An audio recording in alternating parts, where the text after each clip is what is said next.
Une première précaution, c'est que je ne suis pas tout à fait assurée d'apporter aujourd'hui des choses extrêmement neuves sur Pérec pour celles et ceux qui le connaissent bien. Mais enfin voilà, je ne savais pas quel était le degré de connaissance de cette œuvre, donc j'ai commencé par quelques généralités, puis j'irai dans quelque chose qui est une lecture un peu plus personnelle, enfin, sans hypothèse de lecture, si vous voulez. Voilà, je disais. Pour une fois, j'ai un texte dactylographie, c'est extraordinaire, je crois que ça m'est jamais arrivé. À l'automne 1965, paraît le premier roman d'un jeune archiviste du CNRS, le roman d'un inconnu, intitulé Les choses. Aussitôt promu par le prix Médicis, ce court texte, j'ai déjà fait une erreur, aussitôt promu par le prix Renaudot, ce court texte, ça commence, oui, il ne faut pas que j'imprime, ça ne va pas.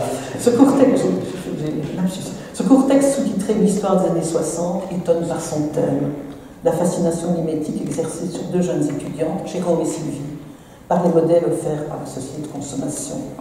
Il étonne aussi par son absence de toute psychologie individuelle, puisque les deux jeunes gens sont possédés en quelque sorte par la vie extérieure, pour reprendre un terme de Duras, qui commande et étouffe ce qui pourrait tenir lieu de vie intérieure. Le roman surprend aussi par le caractère énumératif du style et la dépersonnalisation de l'écriture, où tout s'exprime sous l'égide du collectif. Il y a un « il » pluriel, renvoyant tantôt au couple, le plus souvent à un groupe. Une citation. Ils appartenaient de par leur âge, de par leur formation à cette première génération, pour laquelle le cinéma fut plus qu'un art, une évidence. Ils étaient cinéphiles, c'était leur passion première. Ils s'y adonnaient chaque soir ou presque. Ils allaient rarement au concert, moins encore au théâtre, mais ils se rencontraient sans s'être donné rendez-vous à la Cinémathèque, au Passy, au Napoléon, ou dans ces petits cinémas de quartier. Ainsi vivaient-ils, eux et leurs amis, dans leurs petits appartements encombrés et sympathiques, avec leurs balades, leurs films, leurs grands repas fraternels, leurs projets merveilleux.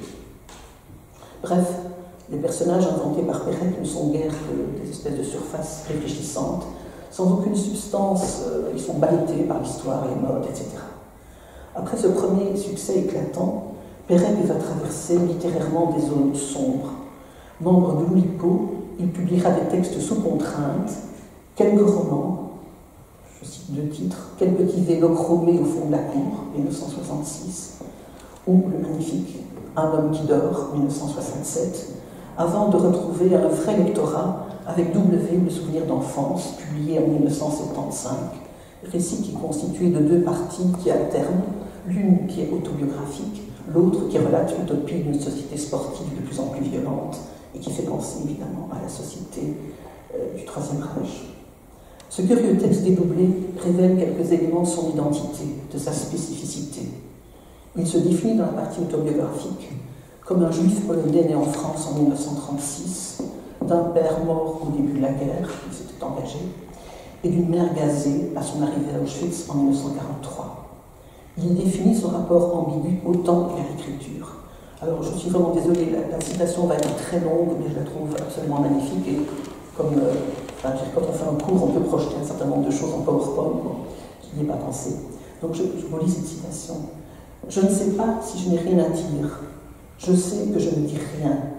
Je ne sais pas si ce que j'aurais à dire n'est pas dit parce qu'il est indicible. Je sais que ce que je dis est blanc, est neutre, est signe, une fois pour toutes, d'un anéantissement une fois pour toutes. C'est cela que je dis, c'est cela que j'écris, et c'est cela seulement qui se trouve dans les mots que je trace. J'aurais beau traquer mes lapsus, ou rêvasser pendant 2 heures sur la longueur de la capote de mon papa, je ne retrouverai jamais dans mon ressassement même que l'ultime reflet d'une parole absente à l'écriture, le scandale de leur silence et de mon silence. Je n'écris pas pour dire que je ne dirai rien, je n'écris pas pour dire que je n'ai rien à dire, j'écris. J'écris parce que nous avons vécu ensemble, parce que j'ai été un parmi eux, ombre au milieu de leurs ombres, corps près de leur corps. J'écris parce qu'ils ont laissé en moi leur marque indélébile et que la trace en est l'écriture. Leur souvenir est mort à l'écriture. L'écriture est le souvenir de leur mort et l'affirmation de ma vie. Donc ça se trouve dans W, le souvenir d'enfance, dans l'édition actuelle, page 63-64. Il écrit après, beaucoup pour la radio, c'était de l'époque, notamment un texte qui s'appelle « Tentative d'épuisement d'un lieu parisien ». Il écrit pour le cinéma, avec Robert Robert, un film, le texte d'un film qui s'appelle Récit d'Ellis Island, ainsi, je trouve un truc extraordinaire, ainsi que les dialogues du film Série Noire d'Alain Corneau, joué par Marie Trintignant et Patrick Devers, où les dialogues sont extrêmement crus et extrêmement vulgaires. Il écrit beaucoup d'articles, des chroniques, des textes, et beaucoup de choses qui seront publiées par ses amis et par Maurice Secondaire notamment, dans sa bibliothèque du XXe siècle, qui est devenue bibliothèque du XXIe siècle, après son décès, qui décède d'un cancer du poumon en mars 1982. Lire Pérec, c'est se trouver devant une production disparate, hyper commentée. Voilà quelqu'un qui ne connaît pas le purgatoire. Il y a une société Pérec, d'ailleurs extraordinairement fermée. Il y a des articles, des livres. Il y a un livre de Philippe Lejeune sur l'autobiographie chez Pérec, la biographie de David Pellos, Une vie dans les mots. Pérec est entré en Pléiade il y a 2 ou 3 ans. Donc je dis que c'est se trouver devant une production disparate, hyper commentée, car l'écrivain a voulu démultiplier les registres. Dans un livre qui réunit un certain nombre d'articles après sa mort, qui s'appelle Pensée classée, sous le titre Note sur ce que je cherche, Pérec avait lui-même écrit que ses livres se classaient entre 4 champs différents: le sociologique, l'autobiographique, le ludique, c'est-à-dire le goût pour les contraintes, et le romanesque, débridé, le goût pour les péripéties. Il dit d'ailleurs qu'existe chez lui ce besoin de n'avoir jamais écrit 2 fois le même livre.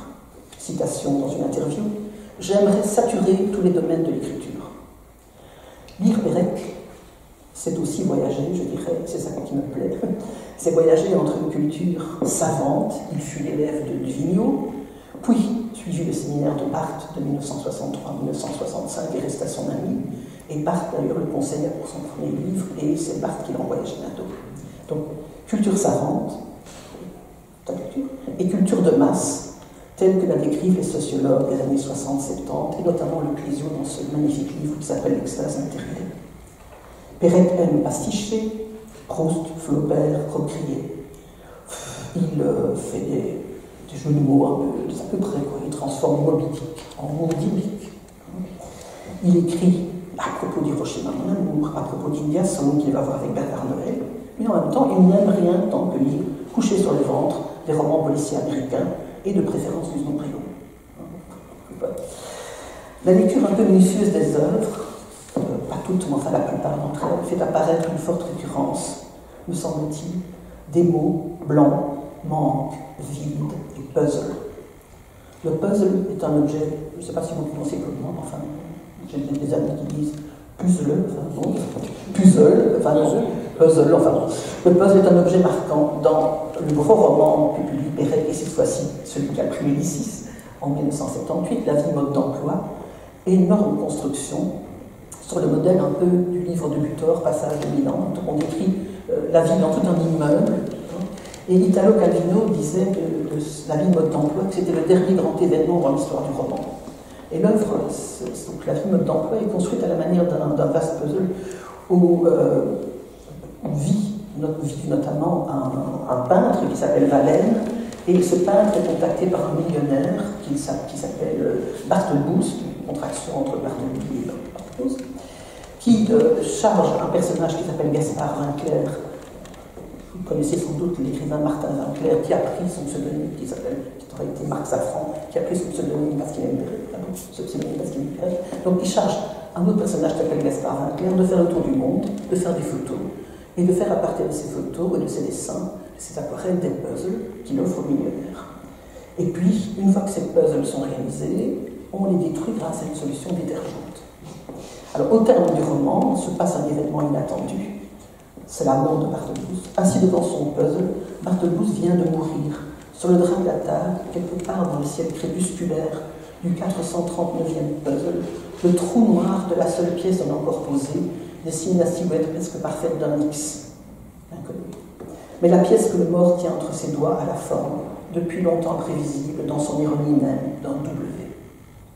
Fermez les guillemets. Puzzle comme jeu, puzzle comme conception du monde, de la vie et de la culture. Citation de Pérec. Vers l'âge de 20 ans, il y avait une vingtaine d'auteurs que j'aimais beaucoup et qui ensemble dessinaient pour moi une espèce de puzzle. Il y avait Michel Léris, Jules Verne, Roussel, Flaubert, Stendhal. Ils ne se ressemblaient pas, mais ils avaient tous quelque chose en commun, certaines frontières. Et à partir de cela, je pouvais dessiner un puzzle. Et quelque part dans ce puzzle, il restait un espace vide qui était, me semble-t-il, à moi. Il y avait un espace que je viendrais occuper. Mais plus encore, il ne s'agit pas d'occupation, il s'agit de manque. L'écriture semble, elle aussi, correspondre dans sa création à une pièce manquante. Chaque livre nouveau que Perret conçoit est, dit-il, un espace vide, un trou. Je cite. Quand je prends mes livres, je me dis que tous mes livres sont différents les uns des autres, qu'ils ont tous quelque chose en commun.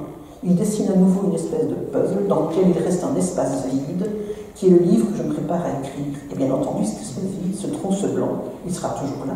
Il faudra qu'il reste. Donc, je dirais, une œuvre qui se construit autour de cette espèce de thématique, une pièce manquante, et qui doit toujours manquer. On fait en sorte qu'elle manque. En effet, Touché Pérec traduit aussi le blanc, la blancheur blafarde d'un réveil qui ne se fait pas, comme dans Un homme qui dort, où le narrateur, enfermé dans sa dépression nerveuse, décolore le monde. Si elle évoque le vide de l'esprit, cette blancheur évoque aussi le blanc de la mémoire, le vide des souvenirs. Dans W ou Souvenirs d'enfance, je l'ai dit, la narration est dédoublée en un récit autobiographique et un autre texte. Et le livre, au milieu du livre, comme dans Le Voyeur de Roquerie, au milieu du livre, le livre s'interrompt en quelque sorte parce qu'il y a une page blanche qui comporte 3 points entre parenthèses. Dans le recueil Je me souviens, le recueil Je me souviens se clôt par des pages blanches sur lesquelles on peut lire, je cite. À la demande de l'auteur, l'éditeur a laissé à la suite de cet ouvrage quelques pages blanches sur lesquelles le lecteur pourra noter les Je me souviens que la lecture de ceux-ci aura, espérons-le, suscité. Dans un autre livre qui s'appelle Espèce d'espace, Pérec écrit, j'écris, j'habite ma feuille de papier, je l'investis. Je suscite des blancs, donc l'écriture pour dire ça, je suscite des blancs, des espaces, saut dans le sens, discontinuité, passage, transition. Il va encore le redire dans W ou Souvenir d'enfance, c'est cela que je lis, je l'ai déjà fait la citation, je reprends un passage.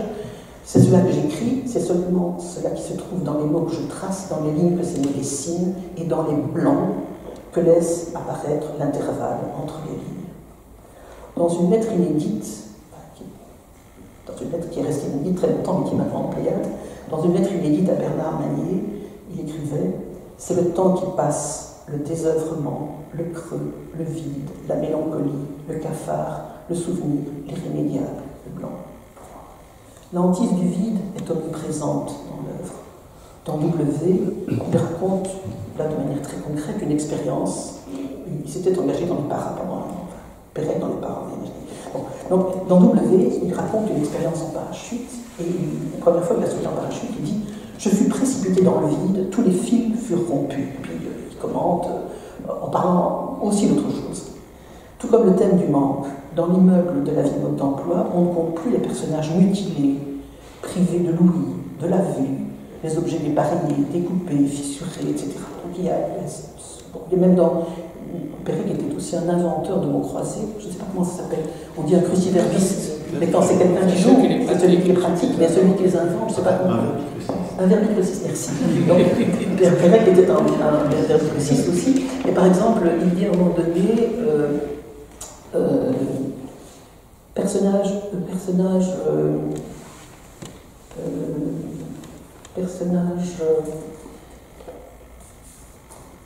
privé de jambes à 2 reprises. C'est parce que j'avais la solution. C'est amputé, mais amputé écrit avec A-N, et pas le M. Donc on enlève une jambe au M, un jambage. Donc quand j'ai les à peu près, bon. Donc, même dans les mots croisés. Alors, ce manque voulu ou mimé, comme... j'ai dit quelque chose. Ce manque voulu ou mimé, comme mutilation de l'alphabet, Pérec en jouera, on le sait évidemment, dans ses jeux bien sous contrainte, dans son fameux lipogramme en E, la disparition, il n'y a pas de lettre E, publié en 1969, lui opposant par la suite la prolifération d'un texte où celui-ci, le E, est invasif, et qui s'appelle Les Revenantes, évidemment avec des fautes d'orthographe, Revenante écrit avec un E à la fin. Mais si le blanc traverse l'œuvre et rythme certaines mises en page, Il est aussitôt tenté par son contraire, le plein. D'où ce vertige de la saturation toujours recommencée, saturation des événements les plus anodins dans tentative d'épuisement dans les Parisiens, où le narrateur, installé dans le café de la place de la mairie de place Saint-Sulpice, note attentivement tout ce qui se produit dans le paysage urbain, qui se déroule sous ses yeux. J'ai pris les livres pour les faire passer après, mais si je les fais passer maintenant, c'est comme avec les élèves, vous n'allez pas l'écouter. Donc tout ce qui passe, donc on a passe un bus bleu, passe un homme avec un parapluie, c'est-à-dire exactement des mentions, quoi. Cette folie aussi lorsque Pérec énumère les plats ingérés pendant une année ou les lits dans lesquels il a dormi. Tout ça, c'est dans la phrase revenir. Il y a chez un certain Pérec une passion de la liste. Je suis retournée à Umberto Eco, j'ai été très déçue, je pensais garder un meilleur souvenir de Prestige de la liste, son gros livre, avec beaucoup d'œuvres d'art. Donc il y a une passion de la liste, de l'énumération, d'un degré zéro sans doute de l'écriture. Pérec dit, il s'agit toujours d'essayer de retenir méticuleusement quelque chose. Un inventaire, c'est quand on n'écrit pas, mais en fait, c'est beaucoup plus compliqué que ça n'en a l'air. On oublie toujours quelque chose, on est tenté d'écrire, etc. L'écriture contemporaine, à de rares exceptions, Butor, Jules Verne, a oublié l'art d'énumérer. Il dit ça dans Pensée classée. Inventorier serait en quelque sorte se donner le sentiment que la nomenclature va lui donner un monde maîtrisable. Dans son tout dernier livre publié, Récit d'Ellis Island, 1980, qui est consacré,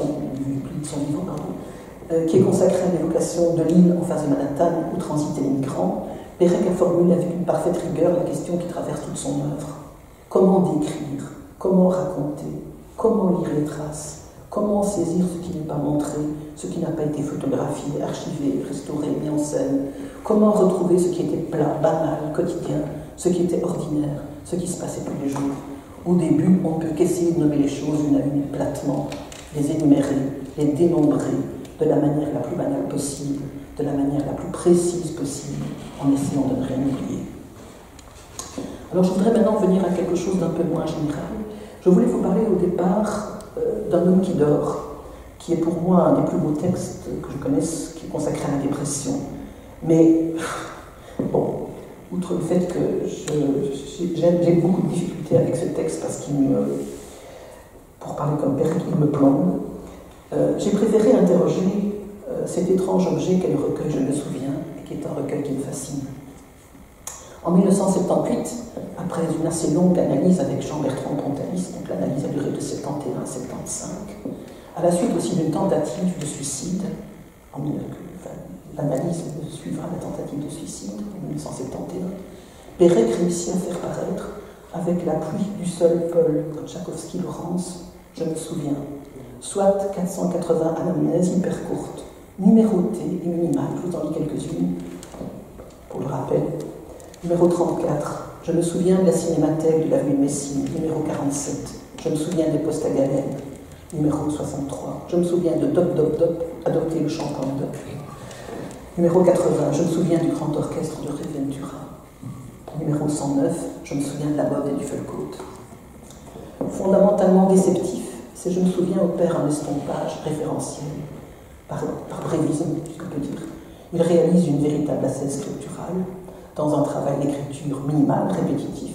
On est dans le discontinu pur, on fait mention d'eux, sans plus.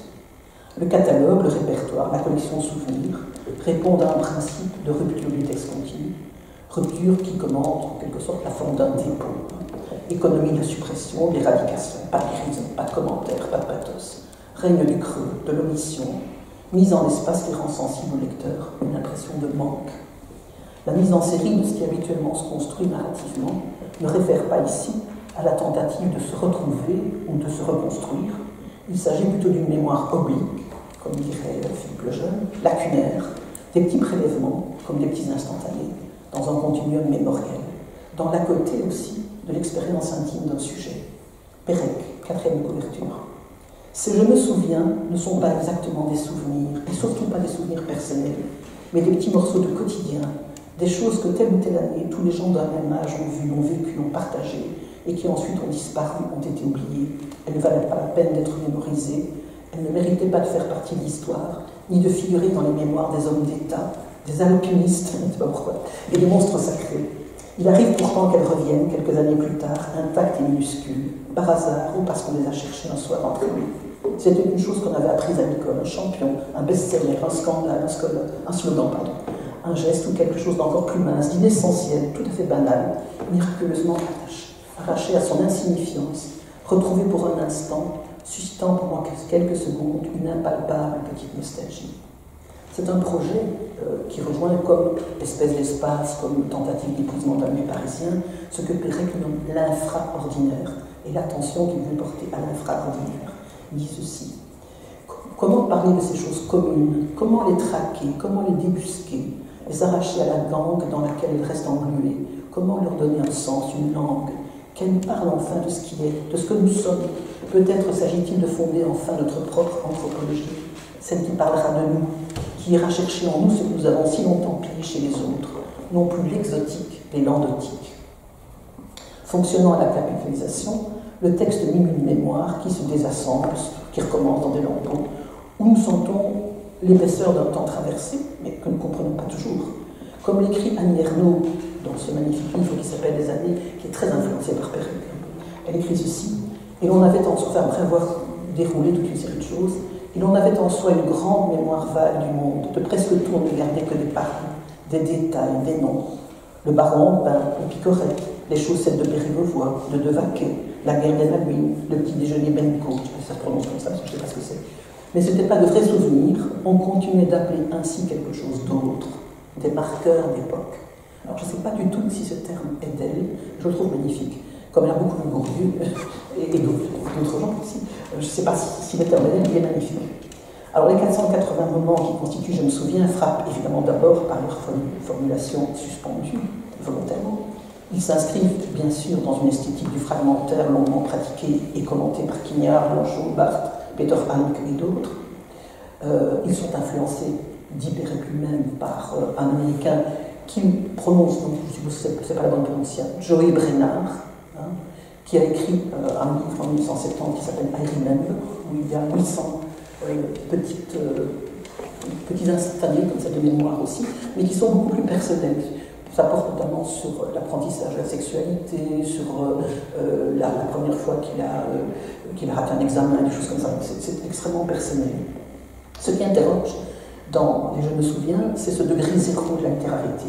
Et moi, je me suis toujours demandé, aurait-on publié ce texte s'il n'avait pas été écrit par Pérec, prix Renaudot en 1965 pour les choses. Un auteur, on pourrait faire l'expérience, un auteur qui arrive avec des Je me souviens, maintenant évidemment c'est devenu très péréquien, mais quelqu'un qui aurait présenté ça à un éditeur sans être qui il était. Bon. Ce qui crée malaise aussi, et que cet art de la litote joue comme évitement apparent du récit, comme besoin de se libérer de toute attache narrative. On y sent la cesse pour revenir en deçà des formes du souvenir canonique. En ce sens, évidemment, c'est l'anti-Proust. En ce sens aussi, ces fragments, comme lieu de l'ellipse par excellence, disent la liquidation du geste autobiographique. D'abord parce que les souvenirs convoqués sont surtout de l'ordre du transpersonnel, là où s'écrit d'habitude un retour du passé privé. C'est un peu le cas chez Joey Brenard. On pense évidemment à Paul Verlaine, je me souviens des choses anciennes, je peux. Pérec dit, il n'y a jamais de psychologie, c'est un vécu à ras de terre. Ce qu'on appelait à cause commune, c'était une revue à laquelle il participait, une revue marxiste à laquelle il participait, ce qu'on appelait à cause commune le bruit de fond. C'est le vécu, toute la quotidienneté liée aux vêtements, à la nourriture, au voyage, à l'emploi du temps. C'est dans un livre, par après sa mort, qu'on a intitulé « Je suis né ». Déception aussi, parce que ces traces ténues d'une époque révolue, l'avant-guerre, les années 50-60, sont intégrées à un ensemble plus vaste, porteur en principe d'un gain d'intelligibilité pour chacune de ses composantes. Plus on avance, plus on attend d'avoir des informations, ce qui n'est pas le cas ici. Déception, parce que l'écrivain déborde les conventions en comprimant à la limite du communicable des souvenirs auxquels il impose de se résumer à une tête d'épingle. Je vous en cite 3. Je me souviens de 121. Je me souviens de mai 68. Je me souviens du Biafra. Et on a envie de dire, en battant les joies, et quoi. Et alors. D'où, alors ça je vais quand même vous le montrer, mais je le ferai circuler après, d'où 2 livres de Roland Brasseur, qui a, dans son admiration pour Pérec, écrit « Je me souviens de Je me souviens », en donnant des tas d'informations, des photos de rédacteurs, Becker, de Dario Moreno, en expliquant qui ils sont. Et puis je me souviens, encore mieux que je me souviens, donc de deux livres qui expliquent pour les générations futures ce que ça veut dire. Dans cette mémoire allusive, généralement reformulée à propos de faits sans grande importance, enfin sans grande importance, mai 68 et 121, Biafra, c'est pas sans importance, enfin, j'ai pris là des exemples très courts. Pérec, en adulte de 42 ans, fait retour à sa haute enfance, à son adolescence, ce qui explique le sémantisme lié au répertoire socioculturel de masse d'une époque. Il est fou de coureurs cyclistes, de boxeurs, de chronic people. Il dit d'ailleurs à un moment donné, je vais sortir un peu de mon texte 2 secondes, il dit à un moment donné que quand il a écrit les choses, il écrivait les choses avec des piles de Madame Express à côté de lui. Et puis de temps en temps, quand ça le fatiguait, il dit lui-même, j'allais me brosser les dents avec Barthes. Nettoyer l'esprit avec Barthes, si je puis dire. Donc, Chronic People, ainsi que la revue de débris scolaires, j'en cite un, il y en a beaucoup. Je me souviens que tous les nombres dont les chiffres donnent un total de 9 sont divisibles par 9. C'est un long, je me souviens ici, numéro 285. L'épaisseur temporelle inaccoutumée ici ressentie ne procède pas seulement de cet agglomérat de plaisanteries, de slogans publicitaires, de gros titres, mais des sautes temporelles, des effets de montage que crée cette parataxe avec numérotation, ce listing, cet inventaire, on reprend tous les mots qu'on veut, cette prolifération quasi infinie.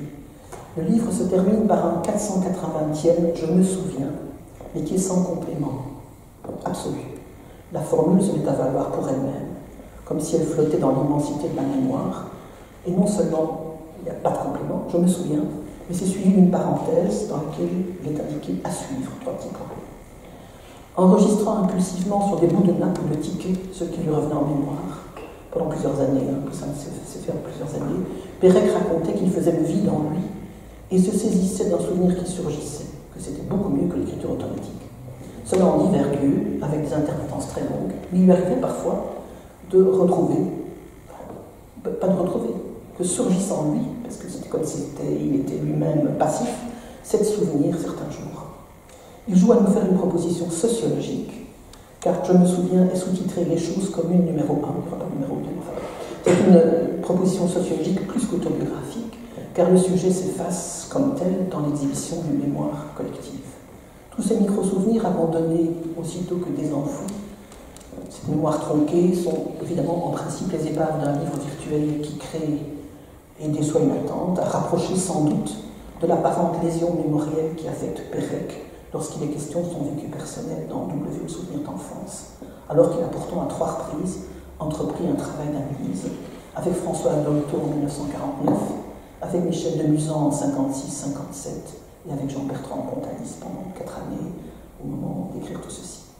À rapprocher aussi de l'obsession bien connue de l'auteur pour l'archivage, en pensant à Pensée classée, à ses descriptions minutieuses. Et tout cela renvoie à une hypermnésie commentée par Pontalis dans un extrait, Pontalis, c'est une chose un peu gênante là, enfin, dans un extrait d'un article qui s'appelle Pierre G, qui est paru dans une nouvelle revue de psychanalyse. Il s'agit d'un des récits où le psychanalyste avec qui Pérec était en cure évoque, je trouve, contre toute déontologie, et sous couvert de fiction, son patient. Il dit ceci: en fait, sa mémoire était immense. Pierre, puisqu'il l'appelle Pierre me décrivait les rues où il avait vécu, les chambres où il avait logé, le dessin du papier mural, me précisait les dimensions du lit, de la fenêtre, la place de chaque meuble, la forme du bouton de porte. Et voici que cet inventaire maniaque, de cette recension sans fin qui n'eut rien dû laisser perdre, naissait en moi un sentiment poignant de l'absence. Ce trop-plein mnémonique semble s'opposer totalement à la radicale revendication d'absence de mémoire de Pérec. Je cite: je n'ai pas de souvenir, donc c'est dans W, le souvenir d'enfance qui commence par je n'ai pas de souvenir d'enfance. Jusqu'à ma 12e année à peu près, mon histoire tient en quelques lignes. J'ai perdu mon père à 4 ans, ma mère à 6. J'ai passé la guerre dans diverses pensions. En 1945, la sœur de mon père et son mari m'adoptèrent. Je n'ai pas de souvenir d'enfance. Je posais cette affirmation avec assurance, avec presque une sorte de défi. Mais on n'avait pas à m'interroger sur cette question. Elle n'était pas inscrite à mon programme. J'en étais dispensé. Une autre histoire, la grande. L'histoire avec sa grande H avait déjà répondu à ma place. La guerre, les camps. S'il y a chez Pérec une insistance sur la mort des proches, on reviendra très peu sur la mort, on parle de temps en temps, mais vraiment très peu. Il y a aussi une pratique intense de la négativité, simplicité, du rien à commenter, qu'on peut rapprocher de tout ce que ses amis disent sur la pudeur de Pérec, une sorte de censure peut-être aussi. Et les exégètes de Pérec ont tous, à des degrés divers, tenté d'interpréter l'absence d'affect qui accompagne l'évocation de ces morts, comme d'ailleurs l'absence d'affect des différents personnages qu'il met en scène. Jérôme et Sylvie dans les choses, ils ne sont même pas amoureux de temps. Voilà, très surprenant. Donc l'amour, la passion, la haine, la joie, la sexualité n'est évoquée qu'une seule fois et sur le mode du pastiche. Pontalis, encore lui, analyse ainsi, cette fois-ci, lui donne un autre prénom, il analyse ainsi le cas Simon, qui dissimule de nouveau Georges, il dit ceci. Donc le texte de Pontalis est reparu en Pléiade, dans l'édition Pérec en Pléiade. D'emblée, je fus sensible à la dissociation qui opérait en lui, et qui avait dû s'y installer assez tôt pour déterminer tout son fonctionnement mental. Prévalence du processus de pensée, expression nulle ou à minima des affects. Il dit encore ceci. Paradoxalement, je trouve que ça c'est magnifique, paradoxalement, c'est parce que la douleur psychique était chez Simon singulièrement manquante, et même les formes les plus habituelles de l'angoisse, qui m'a fait découvrir ce que pouvait signifier l'expérience de la douleur et le refus organisé d'aller à sa rencontre. Donc c'est un texte qui avait paru dans la Nouvelle Revue Française de Psychanalyse sous le titre La douleur. Dans un texte de Pérec, cette fois-ci qui s'appelle Les lieux d'une ruse, Pérec raconte lui aussi son expérience avec Pontalis et sa manière de déjouer ce qu'attend l'analyste. Il dit ceci. Lorsque j'essayais de parler, de dire quelque chose de moi, d'affronter ce clown intérieur qui jonglait si bien avec mon histoire, ce prestidigitateur qui savait si bien s'illusionner lui-même, tout de suite j'avais l'impression d'être en train de recommencer le même puzzle. Et voilà à nouveau le puzzle des pièces manquantes. Faut-il lire cette neutralisation des affects comme effet de la disparition, comme mise à distance de l'angoisse du corps aimé, perdu à jamais, je pense ici au corps de la mère, bien entendu. C'est l'hypothèse d'une thèse, en tout cas publiée, par Marie-Hélène Eck. C'est aussi l'hypothèse d'un psychanalyste qui s'appelle Maurice Korkos et qui a écrit un très très beau livre sur Pérec, que j'aime beaucoup, qui s'appelle Penser la mélancolie. Alors l'expression de la frustration ou la nécessité de recréer les conditions de la frustration, est-ce que finalement ce n'est pas quelque chose que Pérec recrée, afin de demeurer, je dirais, dans la frustration par fidélité, précisément, aux absents? Peut-être, et c'est ma lecture, toute petite lecture ici, toutes ces morts de personnalités qui sont évoquées dans le Je me souviens, humoristiquement ou anecdotiquement, je vous en cite une, deux, il y en a beaucoup, vraiment beaucoup. Il y en a un texte d'ailleurs à la fin de Je me souviens, qui est presque aussi long que Je me souviens. Je me souviens que Carrette, donc c'est un acteur français, je me souviens que Carrette est mort parce qu'il portait une chemise en nylon et qu'il s'était endormi en fumant une cigarette. Je me souviens, 164. 165. Je me souviens qu'après la mort de Martine Carole, quelqu'un profana sa tombe dans l'espoir, supposa-t-on, d'y trouver des bijoux. Alors, je ne suis pas psychanalyste, mais j'ai quand même lu beaucoup de psychanalyse, j'ai beaucoup travaillé avec la psychanalyse, avec la psychologie, la littérature, etc. Et j'ai envie de dire qu'on pourrait peut-être penser, mais là j'en avance un peu, il y a des gens plus compétents que moi dans cette salle, l'antitude de ces morts évoquée, est-ce qu'elle ne serait pas le souvenir écran qui renverra une autre mort, une vraie disparition sans dépouille, sans pierre tombale, dans les crématoires nazis. Dans la partie autobiographique de Je me souviens d'enfance, ça se termine par ceci. Il n'a pas été question de ça du tout, sauf la grande hache au début, et puis deux, trois choses sur la mère et le père, et ça se termine comme ceci. Plus tard, je suis allée avec ma tante voir une exposition sur les camps de concentration. Je me souviens des photos montrant les murs des fours lacérés par les ongles dégazés et d'un jeu d'échecs fabriqué avec des boulettes de pain. Nous n'avons jamais pu retrouver de traces de ma mère ni de sa sœur. Il est possible que, déportées en direction d'Auschwitz, elles aient été dirigées sur un autre camp. Il est possible aussi que tout leur convoi ait été gazé en arrivant. Ma mère n'a pas de tombe. Alors les petites anamnèses, je me souviens, peuvent sans doute être lues en traquant sous l'apparente superficialité du propos quelque chose qui est mystérieusement latent, comme si le point aveugle du souvenir était suggéré en creux. On le constate, on passerait alors de l'infiniment insignifiant de ces textes à l'infiniment poignant, comme le terme était utilisé tout à l'heure par Pontalis.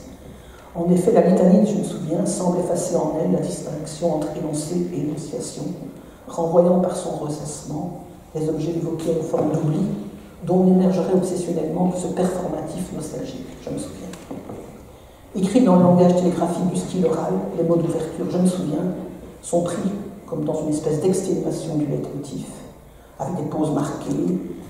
Il y a une valeur prosodique aussi de ce sésame, une discontinuité, des plans, tout cela appartient à une économie rythmique qui produit ce qu'on pourrait nommer des effets de bercement. Et le livre se muerait alors en une vaste trame sonore où le temps passé insisterait à vouloir dire quelque chose. À ce jeu de frottement entre écrit et oral, à cette musicalité, c'est une hypothèse, s'ajoute encore le fait qu'une majorité de je me souviens sont purement et simplement des citations de chansons, des titres de morceaux de jazz, des slogans publicitaires ou des comptines enfantines. Alors, vous êtes bien cramponnés. Je me souviens de Jean Constantin quand il chantait « Nous sont passés mes pantoufles », numéro 341. Numéro 426, je me souviens de « Ah, Gaston, il y a le téléphone qui sonne ». Il n'y a jamais personne qui répond.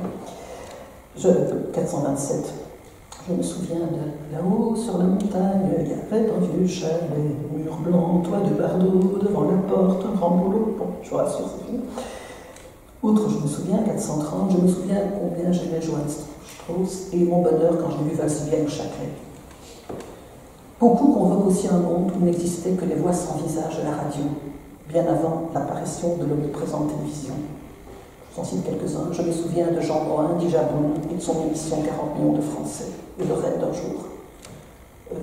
Je me souviens 195, je me souviens des radios crochets. Il y a assurément ici un très grand sens de la mise en scène du sonore que concrétisera avec pudeur et justesse Samy Frey dans sa mise de théâtre, et je me souviens, vous avez sans doute vu. Ainsi, cette lecture auditive, je ne sais pas comment il faut l'appeler, qui bouscule les structures de réception habituelles de ce petit texte, cette production incessante d'une vocalité mémorielle, à mon sens, est-elle plutôt interrogée comme un processus qui imprime le vide, plutôt qu'il ne l'exprime, et qui indexe aussi une forme de carence. L'ablation textuelle mise en espace par ces minuscules fragments rend sensible au lecteur une impression ininterrompue de manque, en dépit de l'abondance de l'inventaire. Je me souviens prolonge et radicalise ainsi ce que je nommerais une écriture de et non sur la disparition. Lambeau de souvenirs, tentation de l'oralité par la psalmodie lancinante du je me souviens, tout cela interroge évidemment par sa singularité extrême. J'oserais penser que le trauma de la perte de la mère, de l'irréalité particulière de cette perte, c'est-à-dire l'évanouissement du corps en cendres, existe ici, marqué et masqué, et que toute l'écriture de Pérec tentera de vocaliser la présence fantôme. Je reprends un moment du passage tout à l'heure. Je sais que ce que je dis est blanc, est neutre, est signe une fois pour toutes d'un anéantissement, une fois pour toutes. Ce que j'aime, c'est la répétition d'une fois pour toutes qui encadre l'anéantissement. Et je me souviens, on l'a dit, sont bruissants de chansons d'enfants, de blagues, de potaches, de slogans publicitaires, de voix, de musique. Ils nous assourdissent aussi par leur mutité. Tout un monde vivant, bruyant, exubérant, envahi par les médias et la réclame nous est donné, mais je dirais comme déjà éteint, comme dans un film muet, qui montrerait les lèvres qui bougent et qui parlent sans bruit aucun. Le son est là, il est devenu silencieux. Et, encore une fois, c'est ma lecture, mais il fallait, me semble-t-il, pour faire entendre ce vide de cauchemar, évoquer les rythmes de Duke Ellington, la voix de Bourvil ou de Dario Moreno, et l'effervescence des radios crochets.